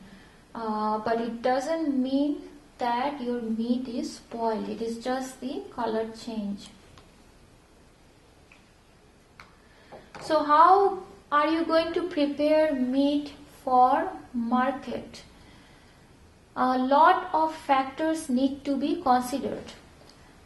Longer an animal is fed, the more expensive it becomes. It becomes more costly because you have to incorporate the cost of feeding material, the cost of space, and also the employers, the labor force which is applicable. So in some cases, this can be done rapidly by using sex hormones. So it improves the growth rate. Another form of beef, which is called the Kobe beef, is perhaps the most expensive beef in the world. So why it is expensive? Because they take extra care on the animals and they use sake, that is rice liquor, which is rubbed on animals as muscles are being massaged to promote tenderness. And sometimes they are also fed beer. So when alcohol interacts with the muscles, it helps in the tenderization process or in the juicy characteristics. Bovine spongiform encephalopathy, that is a fatal brain disease that can only occur in cattle, and there is a possible of transmission to humans if you are consuming the contaminated beef product. So the initial concerns were first raised in UK in 1986, but then in Washington they found an infected cow in 2004, and that problem got transferred through Canada. So some of the steps you can take to control this problem is to include to prohibit using brain tissue in cattle feed and to enforce regulations regarding more healthiness or more safety of the cattle which will be used for consumption patterns. So grading is also done here, just like egg and milk. In case of meat, we use different terms. They are called as prime, choice, and select. And they are being graded based on the amount of tenderness, juiciness, flavorful, and the degree of marbling. So for prime, you have tender, juicy, flavorful, and greatest degree of marbling. Whereas for select, you have fairly tender, not as juicy and flavorful, and it has least marbling of the 3 grades for beef. So purchasing meat, it is solely up to the consumers. What is your choice? You identify the cut of meat which is useful for understanding price or value. You refer it to primal or wholesale cuts, or you can also target retail cuts. So this picture gives you an idea of the different cuts of meat which consumers normally use, and based on your choice, based on the amount of fat, you can avoid certain fatter portions of cuts and move towards the leaner portions. So in terms of tenderness, the muscles which uses little, they are more tender than muscles which are used for locomotion. So for example, legs, if you take muscles from that meat, it will be more hard to consume because they are much more tougher. Connective tissue, less connective tissue will contribute to more tenderness. Greater amount of fat, greater extent of marbling will also lead to more tenderness of the meat product. Other factors that also affect the tenderness, that is how you are sacrificing the animal.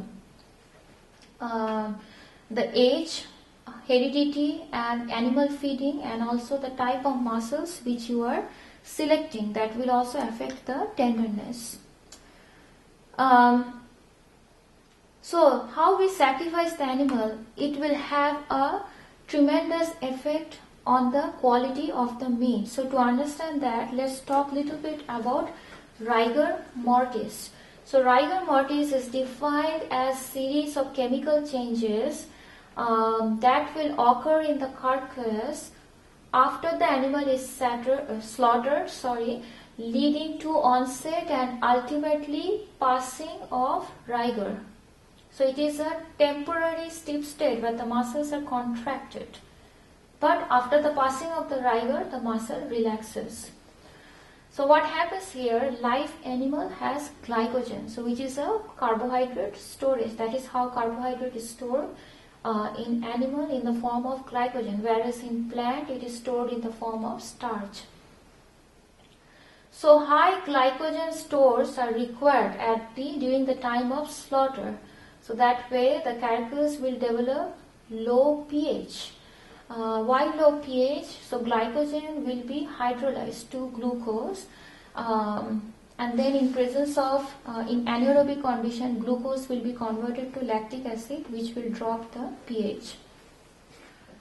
Now glycogen, it is a storage carbohydrate. So to have a good amount of glycogen stored, you have to allow the animal to be in a calm composure. So if the animal is aware that the animal is going to get slaughtered, it will be very active, and that activity will degrade or will reduce the glycogen amount. So any exercise, any nervous exhaustion or fasting has to be avoided in order to maintain that significant amount of glycogen. So the desired acidity is required to a pH of 5.3. So at pH of 5.3 you get good meat.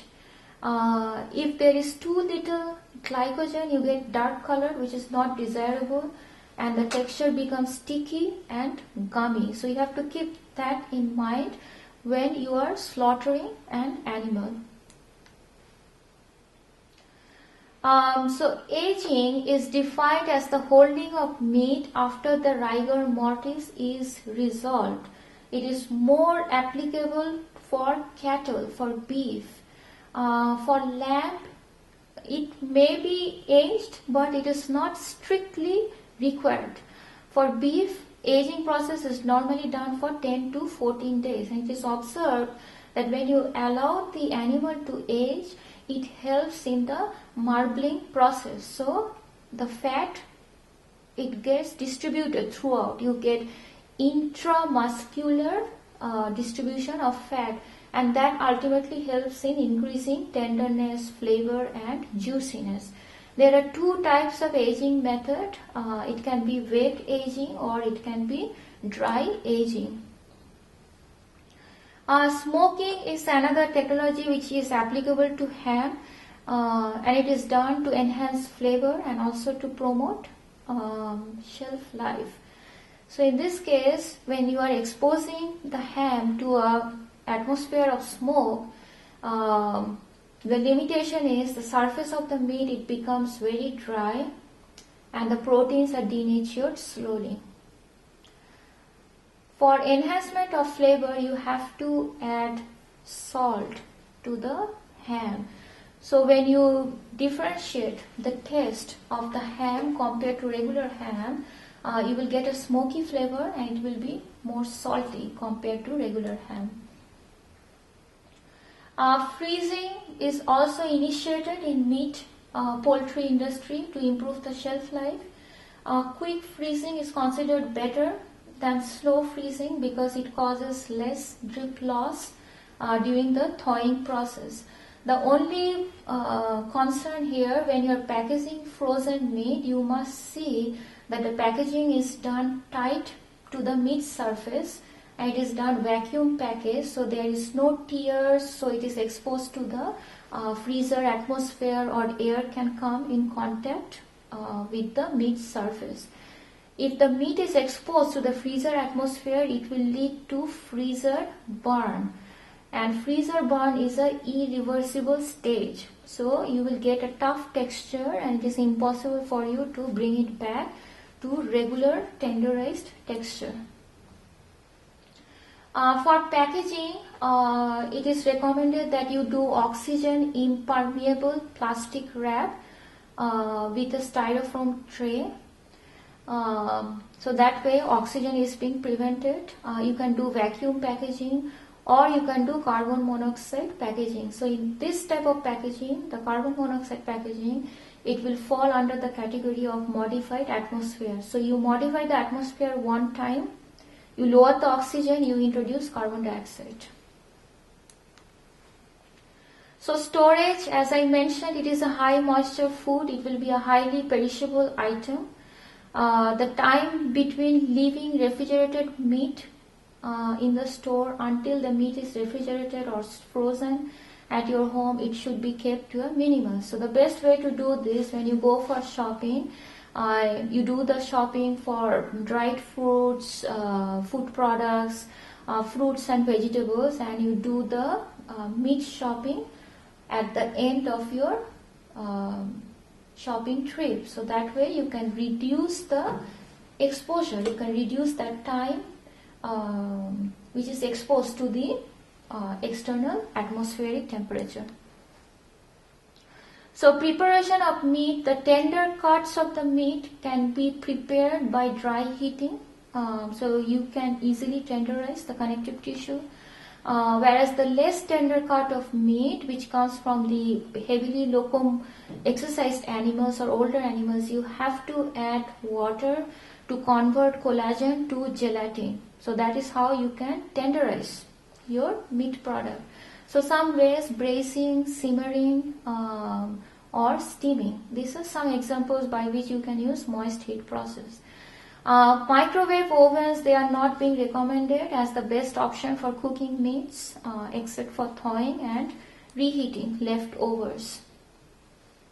Other ways of tenderization without application of heat: you can cut, you can grind, you can reduce to smaller particle size, which is called ground meat, or you can use proteolytic enzymes like papain, bromelain, or phycin. These enzymes, they break the connective tissue protein to smaller peptides. So when that is done, it helps in the tenderization process. Flavor of meat, it is mainly developed by cooking. Chemistry of meat flavor, it is made up of volatile and non-volatile components. So you have to see, if you want to keep the flavor, it is best you cook it covered, so the flavoring substances, they don't escape in the atmosphere. And the flavor is obviously influenced at what temperature you are serving, your preparation time and consumption time, the time gap, that also affect the stability of the flavor. When you are reheating any meat product, you will get a warmed or a cooked flavor. And also the type of diet which is being provided to the cattle, the feeding management, that will also contribute a lot to the flavor.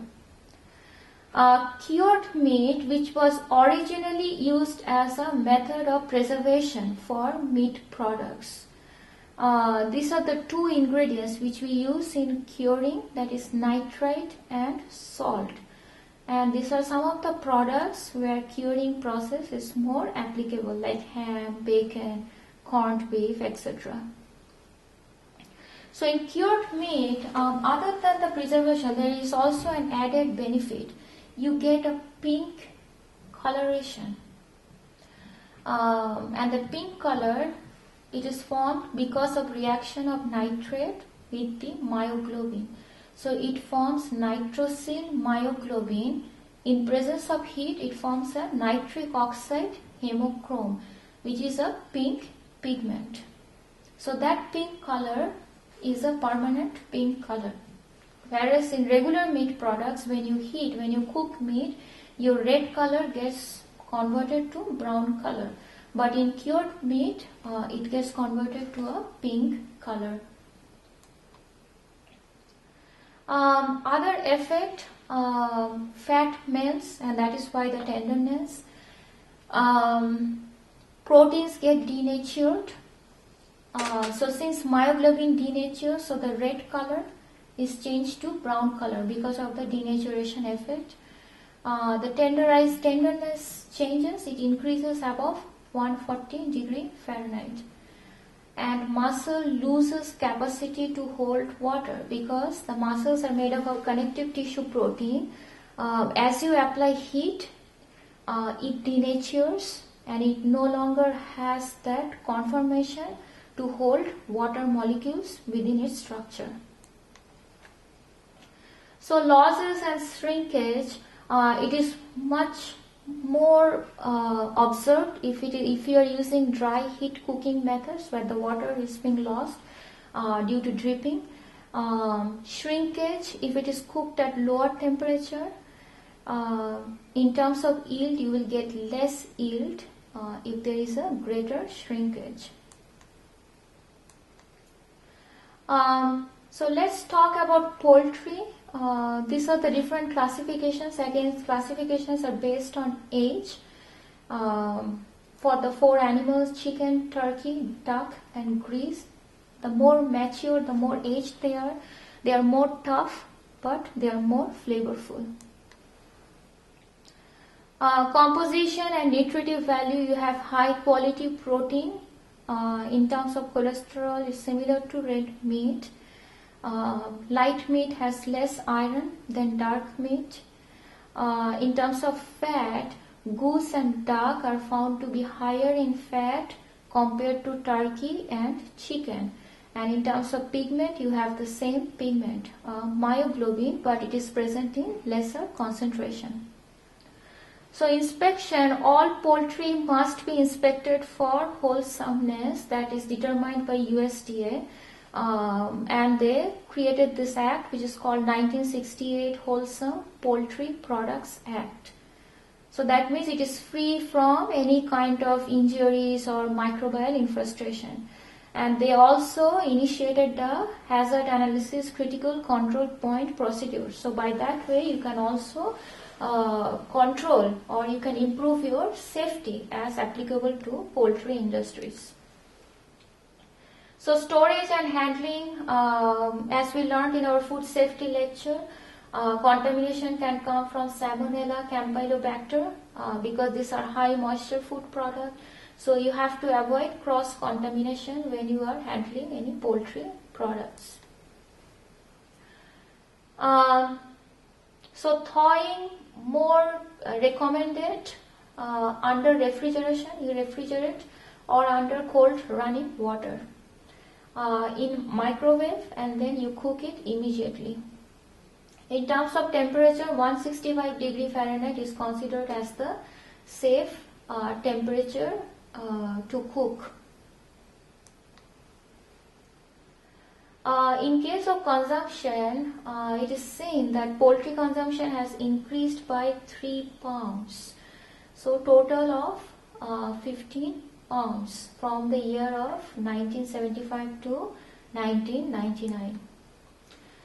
Different cooking methods which are used are roasting, brining, broiling or grilling as applicable based on the thickness of the meat which you are cooking. So discoloration of poultry bones takes place when you cook poultry products. You get pink flesh, which is also called as pinking. So that is about poultry. Let's talk about fish. So structurally it's very different from poultry and meat products. So it has a backbone and then it has muscles. So these are the most popular fishes which are being consumed here in United States. And if you see the consumption trend, so 16 pounds of fish and shellfish, we have 62 pounds of beef, 60 pounds of chicken and 47 pounds of pork. So it also depends on how much is available to consumers in terms of consumption. So fish, obviously they are low in fat compared to meat and poultry products. So, and because they are low in fat, so they are low in calories also.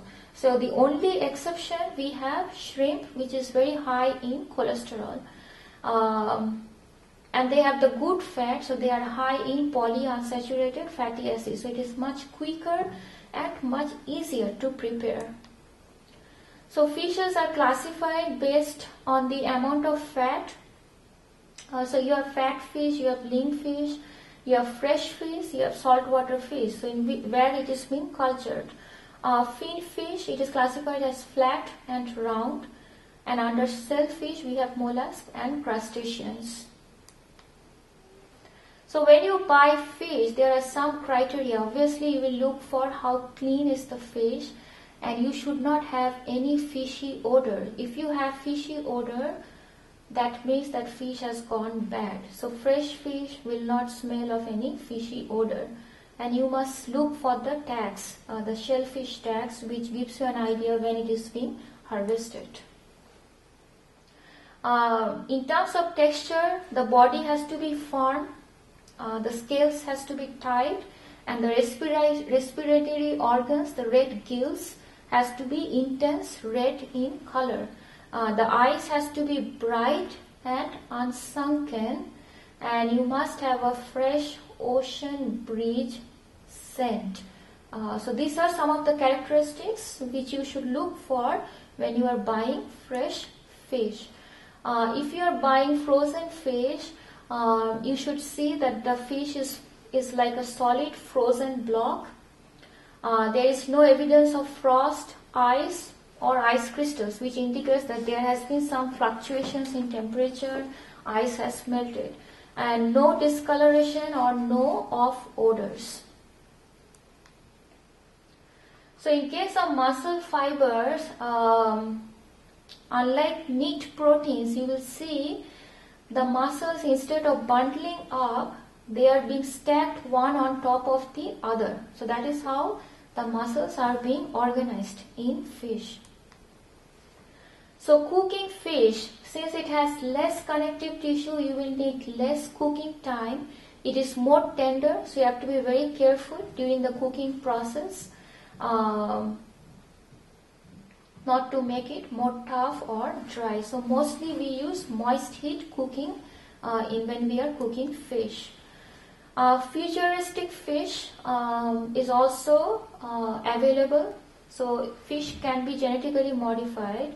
So in Aqua Bounty Farms in Waltham, Massachusetts, they have developed a salmon which is twice the size of the regular salmon which is available. And this they have done by adding a growth hormone gene. So in terms of safety, so it's a revision from what we did in our food safety lecture. It has to be frozen at the source. You must look out for toxin like the red tide toxin and the presence of mercury. So some fishes, they are very high in mercury and not recommended for pregnant women. So with that, we are ending the lectures for proteins from meat, poultry, fish, eggs and milk. So in the next class, we will talk about proteins from dried beans. Okay.